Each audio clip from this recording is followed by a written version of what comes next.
pleasure to to share with you this guidance. So there's the 6 steps they come up with. I wanted to have the right for you, so I'm reading basically. So the first one of this responsible AI framework is encadrelia. So what is encadrelia is all this agile governance framework. So to be able to adapt easily and have these beautiful frameworks of public point of view. And the second part is anticiper. It's anticipate, like is to see coming all the changes of this internet artificial intelligence. Um, the third one is former, is to train, is to inform our people about all these challenges. What is AI? Just and back to my example of black box, like of AI, but talking about it, having a dialogue, an open dialogue with our people about what is this AI and what are the consequences and what are our responsibilities as human beings toward AI. And the other one is propulser, le R&D. So it would be to push forward the R&D projects, support our researchers, support our universities. So to push forward all the ecosystem. And last but not the least, it would be positioning. So to position ourselves, to make us a leader, like to make Quebec as a leader of responsible AI. So yeah, so that's what I was sharing about. And just some example, in 2018, we've got Montreal Declaration of Responsible AI. We've got 260 researchers studying AI and societal impacts. Beautiful, right? $22.5 million to study responsible AI to contribute to economic and social well-being.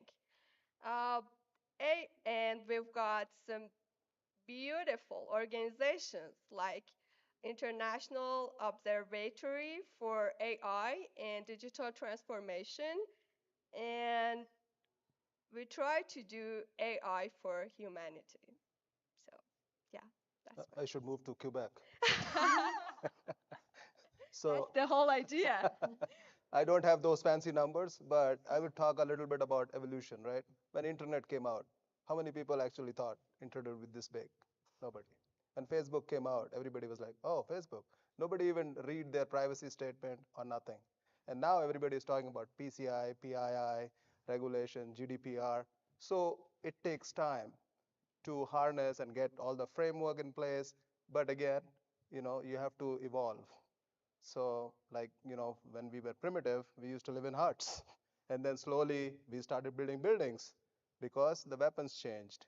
So we have to secure ourselves. So that is how the framework, NIST will do their frameworking, PII, PCI, HIPAA, everybody will start doing the frameworking and stuff. So it doesn't matter whether it's public or private, it has to have some kind of a framework. So that is what I would say. So I want to touch on some of the things that my fellow panelists have already commented on, unpack it a little bit. So AI isn't new, right? It's been around for a while, but what ChatGPT did is it shone a spotlight on it and made it available to the mass public in a visible way. So because it's an evolution of technology, something that's been around forever, we have a lot of systems in place already that my colleagues have already talked about that can begin to address it. And something that you mentioned, Dennis, that there will be a shrinking number of people needed to do the same roles. And so what will the other people that used to do those roles do, I think is the question we're trying to answer. And can we partner with public, private sector to ensure that that reskilling and is available so people are not displaced in their careers? When we need less human labor or human even knowledge work to do the job, that opens up an opportunity that in a space for human ingenuity and creativity to take us to another level, right? So just like I told my son, that job doesn't exist. Who knows what jobs will then be born for those folks to be able to do in new and different ways that we can't imagine today because they're now freed up to do it. And the public-private sector partnership, I think, is crucial and important, but it must contain some kind of accountability. And if that's legal accountability or market accountability, something like that has to be there. Because if any of you saw ChatGPT come out and didn't think to yourself, Skynet is here, you've been asleep, right? Right? So if you don't understand the reference, come find me later. I don't want to take up time, but we're Google it. we're on the verge of that, are we not? All right, and so I think we're just over the precipice. we're maybe over the verge now. We're flying without a parachute, but it's here, the time, right? So we need to do the right things, right, to make sure that AI is serving the needs of humanity and not doing damage that it wasn't meant to do. And to add one more thing to that, we actually had Sam Altman come and talk down in on my side of the world a few months ago, and it was both terrifying but also a little refreshing to see him openly acknowledge that there's no such thing as universal human values. It's really easy because we all kind of live in our own bubbles, and unless we really go to a lot of effort to step out of those, which is very counter to human nature, we get into this assumption of all having roughly the same morals and values, but that's not the case. And these tools and the technology infrastructure underpinning them are connecting everyone on every continent theoretically. They're not necessarily all using it, but they could. And I think agreeing on what our quote unquote universal human morals is more important than ever. Outstanding. These are fantastic threads. I think we probably will have time for one more question if we want to throw it open. So um, I'll ask whichever panelists want to weigh in on this one. I'm going to connect the bridge and talk about how do we do this? How do we make sure that we are being equitable, that we're instilling the values that we want to see in the technology to make sure that there aren't too many winners and that too few winners and too many losers in this kind of equation. A little bit of historical context. I think none of us has a crystal ball with AI. It's going to be unlike anything we've seen, but we can look backwards, and we can look backwards at what happened the last time we had a great wave of automation in the United States in the 70s, 80s, and 90s. And the Center for Workforce and Technology at MIT has done a great meta study and argues that 50 to 70% of current income inequality in the United States owes itself directly to that wave of automation. It's not all of the other variables you can think of that might cause current inequality in the United States. It was directly attributable to automation. And we're about to go through a period that pretty much everybody agrees is going to drive exponentially greater disruption than that last wave of automation. The last time, with all of our investment and all of our creativity, we still put 70% of workers down into commoditized jobs and said we were going to create upskilling and reskilling pathways and then failed to do so. How do we make sure that we don't recreate that mistake this time? How do we create equitable pathways for any of you who would like to weigh in on that question? And I'll let you just jump in. All right, I'll take the first stab. That's actually, I think, the place where the public and private sector partner through education, right? So what the private sector needs to have students coming out of the public sector education as skills is, I think, the place where we can have the real partnership to begin to create that kind of reskilling for the next generation so that they are not left behind, that they are not abandoned by the results of automation as it was in the past, so that we don't have that same pattern repeated. We should have learned from that, right, to do something different and better this time, and we have an example of what not to do, right? Mhm. I'll try to keep mine as short and sweet as possible because I feel like I've been a little bit too verbose. One, make the broad sweeping benefits of university or continuing education more accessible, both financially, especially in this country, but also time-wise. So get rid of this idea of university as something that you do before your career and then never do again unless you want to go to formal higher education. And that's going to be a combination of um, government being able to weigh in to actually support some of the costs. And then also, we're already seeing it, universities offering more short courses and, you know, uh, micro-credentialing and hybrid um, reskilling for those sort of stopgaps as things change. And two, actually goes back to energy usage and sustainability. It's one of the things that we talk a fair bit about in blockchain, but AI also uses a lot of energy, and we are presently using a redonkulous, I don't have a number, but it would just make everyone in this room mad or depressed, amount of energy to do novel, goofy, sometimes abhorrent things on the internet to amuse ourselves. And until we actually acknowledge where that energy is coming from and the communities that they're impacted, that those energy sources are impacted by, we're only going to expand that gap between the haves and have-nots in society. So yeah, that's it. I love being after Ren, because she opens up the discussion for me at any time. Thank you very much to be here. Just stay with me. So yeah, this um, we're talking about this artificial intelligence, and we pretend they need it for every single organization, and we should absolutely have it. I have discussed with Atul just like before this conference, and sometimes we're like, it's a no-brainer to have this artificial intelligence, but sometimes it's not. It's a power. Like it takes lots of power. It takes lots of energy from business point of view. So my take on that is that, do we really need AI in every single organization? Maybe not. Just we should be realistic, and we should exactly see the pain. Like, where is the pain? Where's the pain come from? Like, what are these uh, bottlenecks?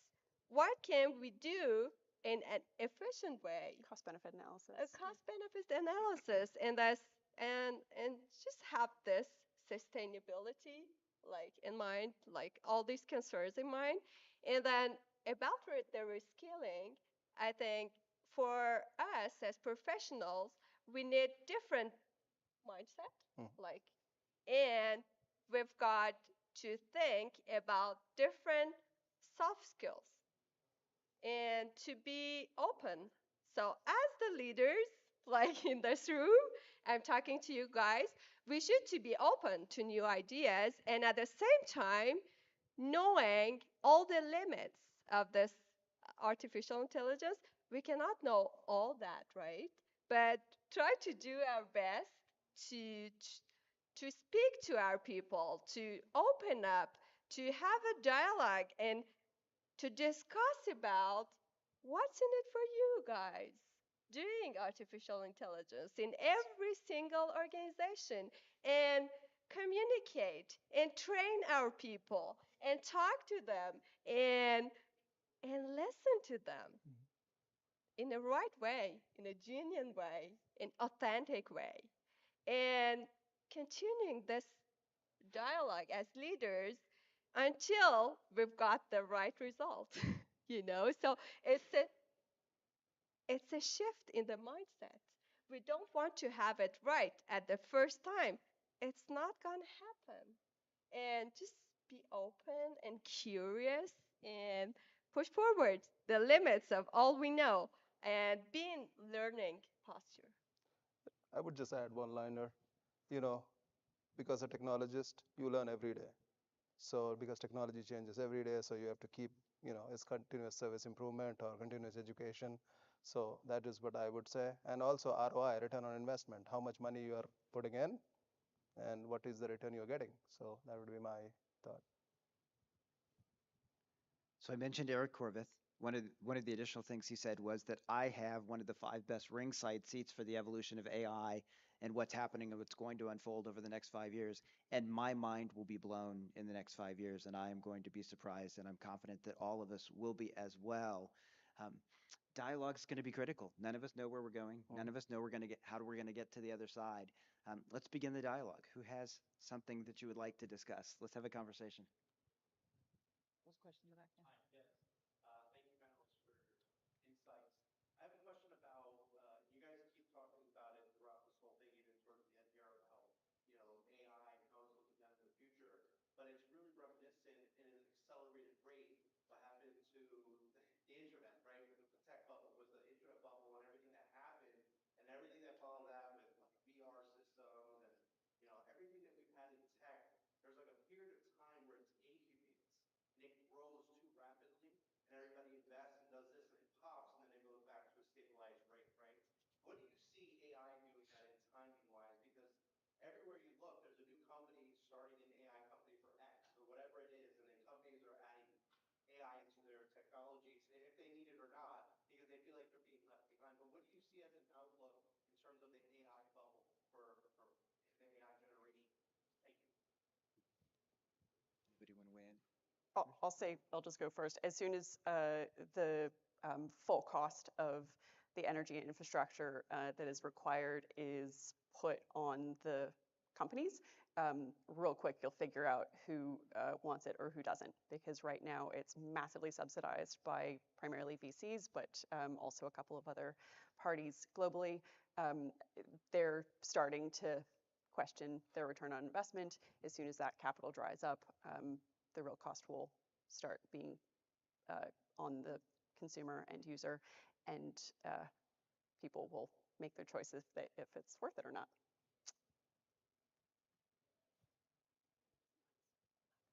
More questions? Cool. Yeah, I was going to say. We'll take more questions from there. Dr. Daly from TBW Advisors. There's always concern with bias in AI. You can tell just by the bathrooms, it won't work with everyone's hands if you're not white. But when it comes to generative AI, the internal systems, evidently according to research that came out in the last 2 weeks, is English. And so there's bias in AI, but what are your concerns in terms of that type of internal bias happening with our leading edge type of AI that's out there now? Particularly if we don't speak English. I take that one. Thank you. So I'm one of the three 130 managers of leaders of Quebec, like figures who talk about this inclusion.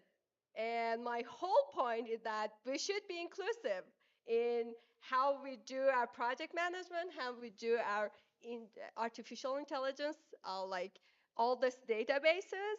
And seriously, I'm so worried about it because I don't know what's behind all these databases. Are they really considered? Do they really consider like the women in that? Do they really consider all this language barriers? Like the language is a communicative tool. It's just so powerful. But It's a lot more than just words. yeah, exactly. It's a lot. It's cultural aspect. So all these community leaders, are they part of the game or not? So thank you for the question. So, what is your take on AI hallucinations, and how do you think that's going to impact the way that AI develops? And I would actually like your definition of what you believe AI hallucinations Take that.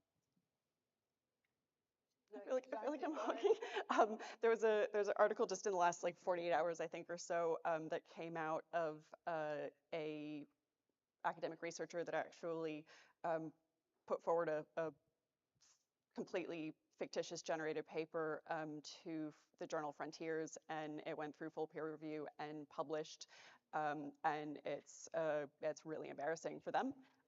And because and I think it shows the prime example of hallucinations, because not only did it confidently make up facts, it also generated fictitious citations that were based on the formula of what real citations look like, and so much so that obviously the unpaid volunteer peer review panel, who clearly don't really spend that much time on that volunteer role, it got past them, and they rubber stamped it, and So not only making up facts, but being able to make up a mini sort of context around them to make someone who we in society otherwise laud as a, fairly respectable person, um, trick them. I think that's a good example, not necessarily definition, of hallucinations. Yeah, I'll hop in real quickly just from a technical standpoint of the point of hallucinations and say this. It's easy to so AI gets oversimplified as just an algorithm, and the technologies that are actually currently being used are self-adapting learning or reasoning agents. Most of the leading thinkers who are working on developing these technologies say that what they are building is a reasoning agent that's going to be compared with other components to mimic the way in which a human brain works. Interestingly, if you track over the last 50 years, AI is about 50 years old, the progression of the development of AI, what we've seen is a steady, a linearly upward progression tied directly to computational power. We are currently at the level of about a 4 or 5 year old. And if you think about the typical toddler, whichever country you're from, think about the typical toddler behavior. That's what we're seeing, right? So hallucinations are part of sense making. They're part of understanding the world. They're very reminiscent of toddler behavior. This should be expected with the emergent properties of AI. They're not mistakes. They're part of a deliberative learning process. So watch what happens over the next 10 years as we mature out of an AI that works at the level of a 30 or a 4 year old and gets to the level of an 18-year-old, a 50-year-old, and so on. And like you mentioned, it's exponential and it will stable after 5 or 10 years. So And also we just need better data, yeah, better, broader, more data. It it's comes the back to the data. diversity Yeah. and inclusion standpoint.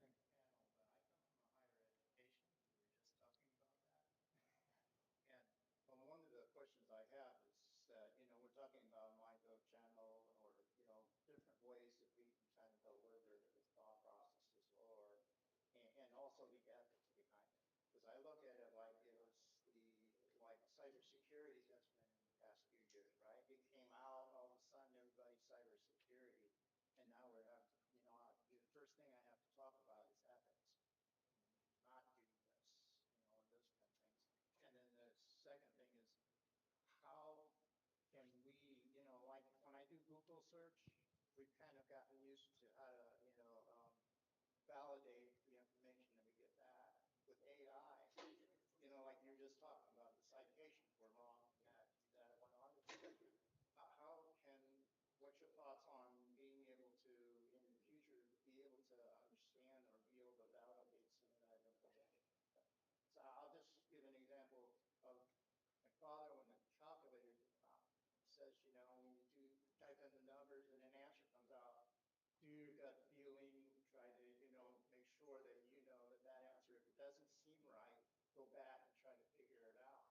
But I'm not sure what like you're saying, AI comes back and it's so articulate. You look at it like, you know, but there's some things that I knew when it came back, that I knew the subject matter, and I knew it was wrong. But how can we tell these young people who don't know anything about the subject that, validate?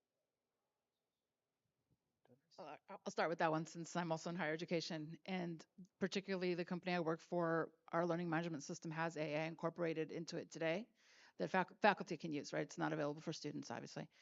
And we built it with the trustworthy framework in mind, right? With 5 guarding principles of why we were developing. So we specifically chose not to do plagiarism detection as part of the AI toolkit. It was more about helping instructors set up their course more easily and more efficiently, and also about helping them create authentic assessments, assessments that a student couldn't go out to ChatGPT or another AI tool and get the answer readily written and articulate and sounding appropriate. The kind of assessments that you actually have to do something that requires your human brain to produce, to provide the answer to the assignment. There are other thought leaders in the space that are thinking about how to create AI detection to detect AI for plagiarism and for other things, and the examples that we created here. And I don't think that any one approach is going to do it, right? I think we have to come at it from all angles. If we're presented with something that looks appropriate, but the gut feeling is I doubt it. There has to be ways for us to double check that and then work with, in the education example, the student to help them understand why this isn't appropriate, why just submitting other work without, appropriate citations is not the right way.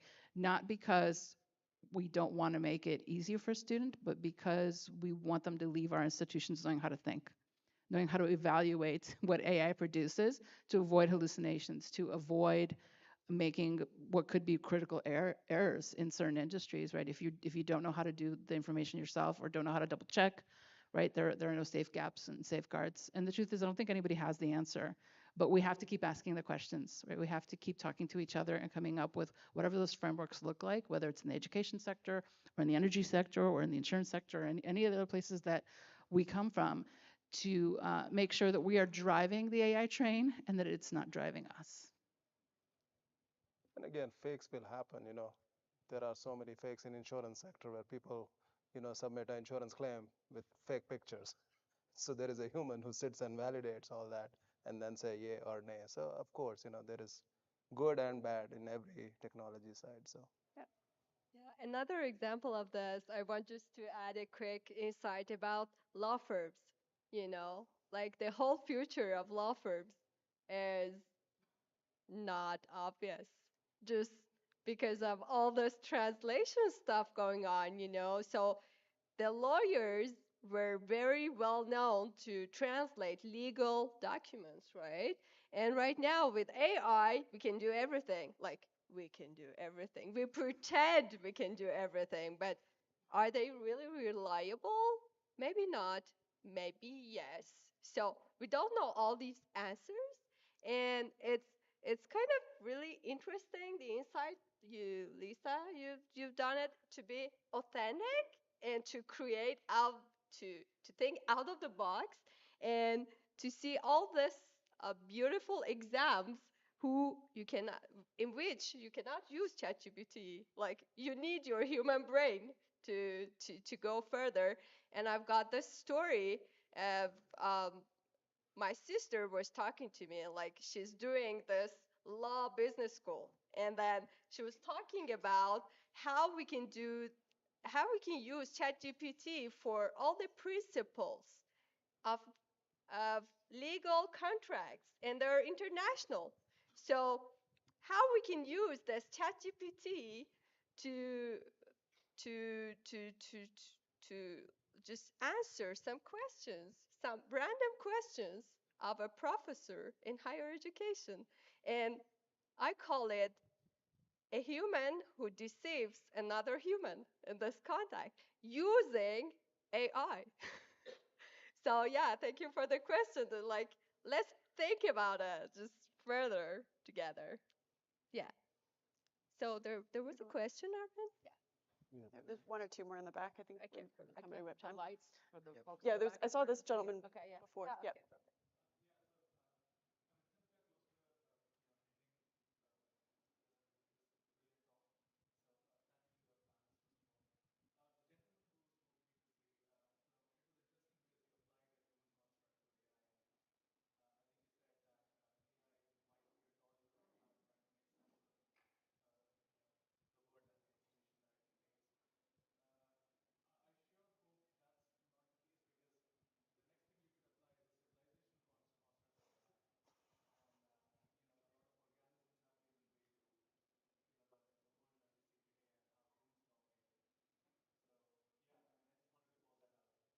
We have biological influence for AI, and now that we have settled upload, we're not quite sure what the future holds.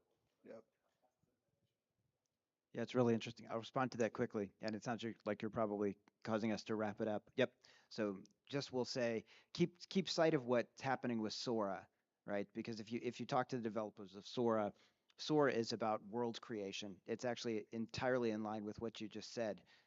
These adaptive networks. How does a toddler learn and grow? A toddler learns and grows by interacting with the world. And so Sora is not actually about creating visual images. To create visual images, you have to create an understanding of a world, and then you have to build a world. And so Sora is actually a tool, it's a mechanism for forcing the AI through the same learning experience that we believe a toddler goes through. Not because we want the AI to become human, but because we believe that's how human brains are trained, and we think we can do the same thing in technology. Interesting to mull over. Yep, and I think we got cut off. So thanks everybody. Thanks, fantastic panel. Thank you for Thank you. Thank you. Thank you.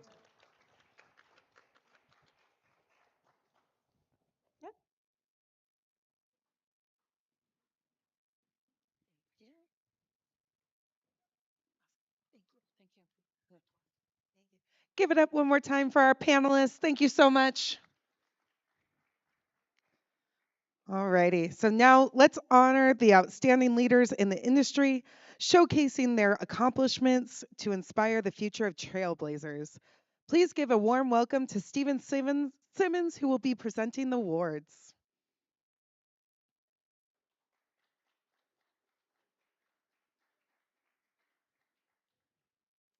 Okay, and I do need to warn everybody, you're going to find out really quickly why I am not a student teacher or anything. I'm really bad at names. I don't mean to offend anyone. I just, whew, we're just going to try our best, right? So first up, I have Karna Richardson with the Outstanding Leadership Award.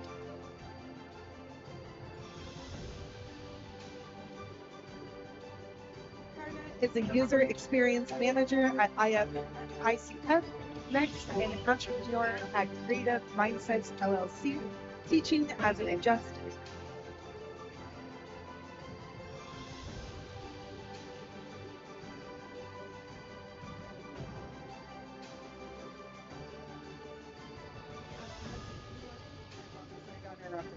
Um, you were a professor and holding a doctoral candidate status in information technology.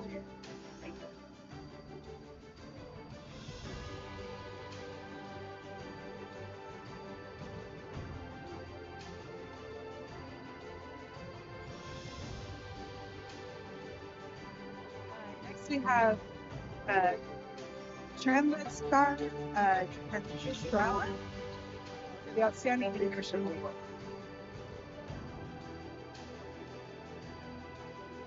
As the founder and CEO of CloudRec, Chandra is the front of IT staffing solutions, combining expertise as consulting, technology entrepreneurship, and supply chain innovation. Next, we have Chris Kruger, Outstanding Leadership Award.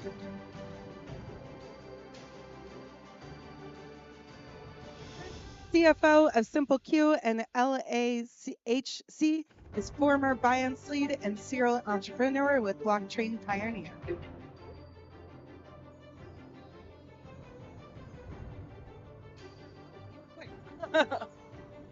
Next, we have Shivam Tiwari for the Outstanding Leadership Award.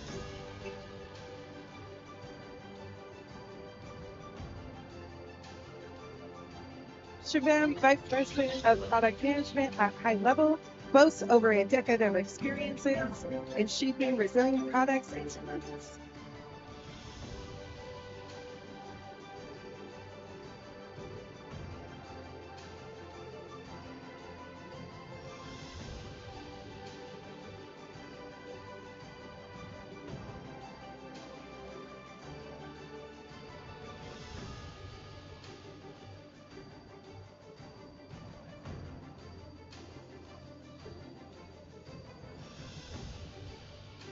Next, I have DeAndre Jones for the Visionaries Award.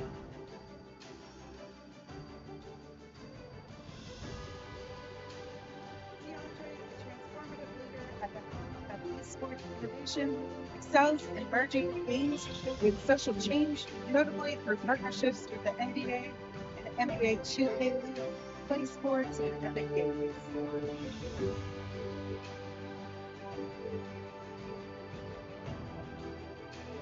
How you doing, everybody? Well, go out very, very thankful. You gotta be thankful for your organization.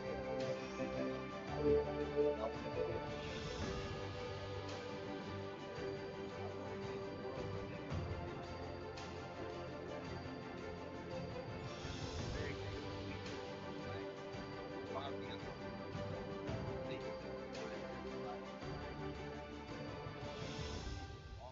backgrounds and walks of life, and I'm just very thankful to be able to work with people who are like minded. I've actually connected people to educate technology. I expect positive energy. I expect good people. Thank you for being here. Everybody, positive energy, positive vibes. Next, we have Dr. Dennis Trinkle with the Outstanding Leadership Award. Dr. Dennis, Senior Vice President, Talent, Strategy, and Partnerships at TechPoint, is a seasoned leader with 20 years experience in account management, product engineering, and risk management, and processing expertise across the US, Asia, and California.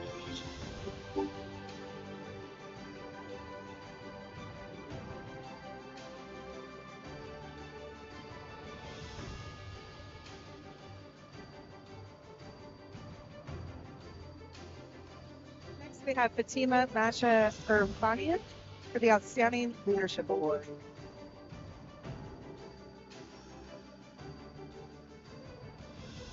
Fatima is an esteemed leader in engineering and project management at BMI Global and the Order of Engineers at Quebec, and is celebrated for blending strategic innovation with human values to achieve transformative success.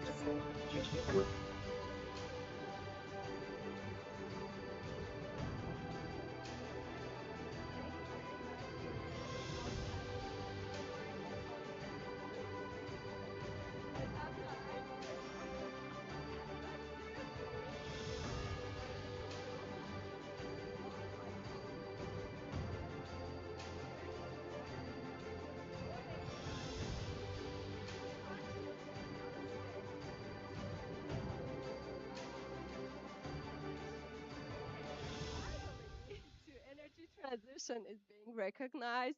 I'm so honored to be here, and thank you for this sharing, and thank you my family, Jackie, Montino, my sister, my Nancy, and my husband, and my family, for four continents away, and my friends who are watching. Thank you guys for being always here and sharing conference. I think I learned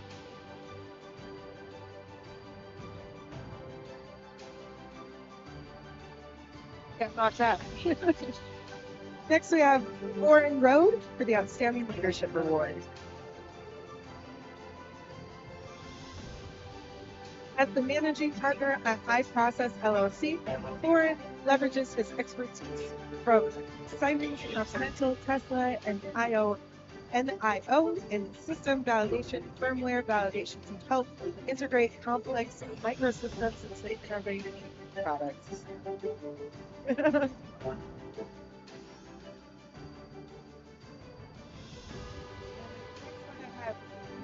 I have Yu Zayudin for the Outstanding Leadership Award.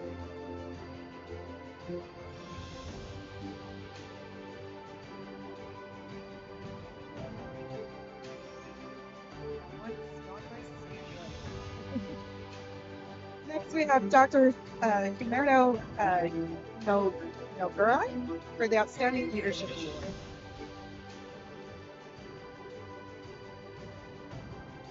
Dr. Humero is the president and founder of Managed Development Systems Corp.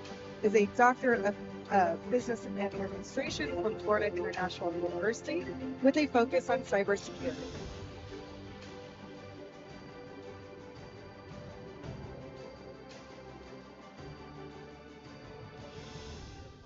I really want to say thank you to Internet 2.0 conference for this recognition. To my family, my son, and the people that are here. And part of my success. Thank you very much.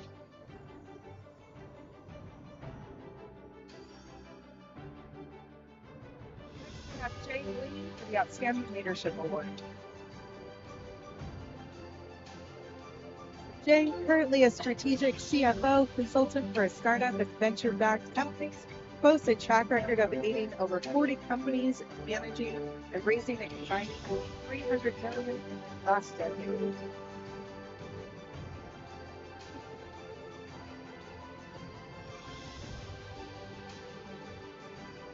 Next, Next, we have Krishnakash Technology Services for the Outstanding Organization Award. And the award is to be received by Lena Lukakar.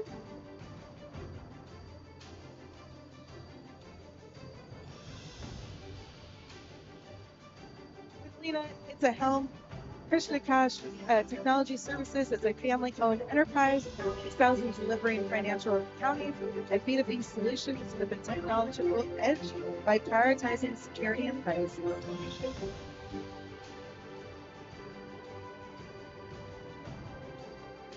Next, we have Logan Formicola for the Outstanding Leadership Award.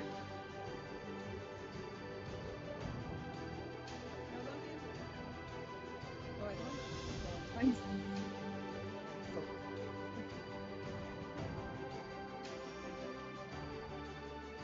Next, we have Nicholas Lamila for the Outstanding Leadership Award.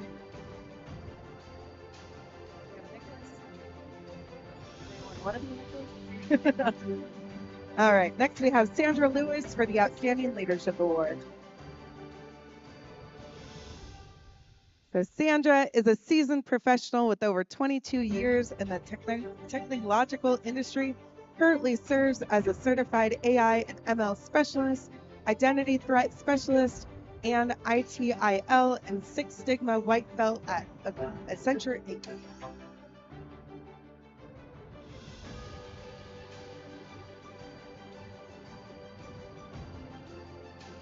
They have Bhargav Kumar Meena for the Outstanding Leadership Award.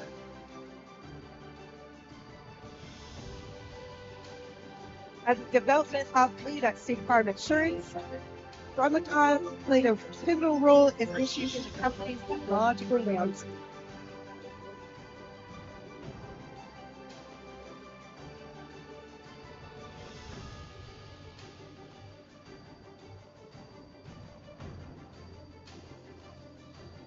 Next, we have Evan J. Lutinano for the Outstanding Leadership Award.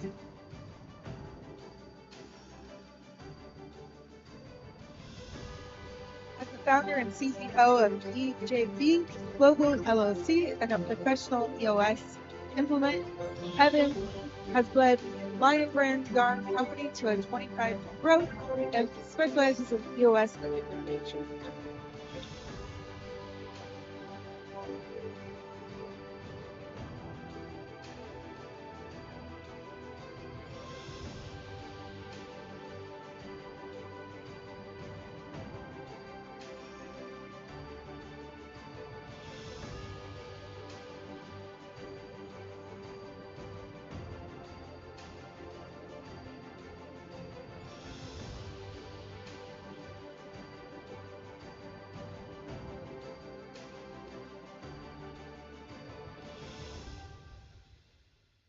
So I'm grateful to be able.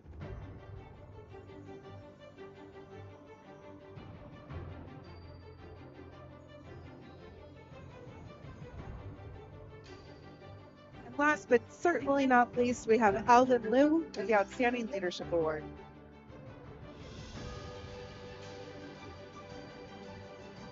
Alvin is the founder and chief executive officer of Ethicable, and he has 7 years of experience wearing many hats as a full stack software engineer. As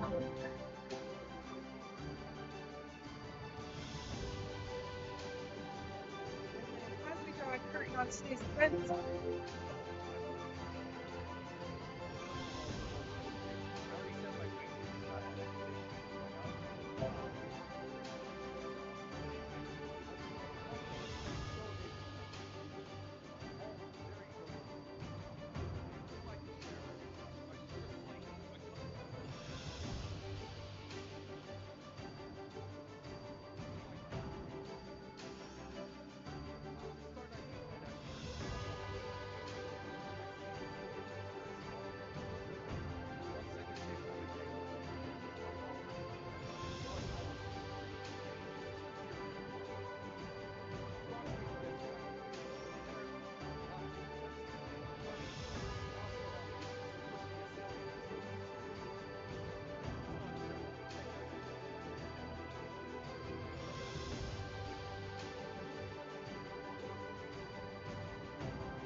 Now we're going to draw the curtain on today's event.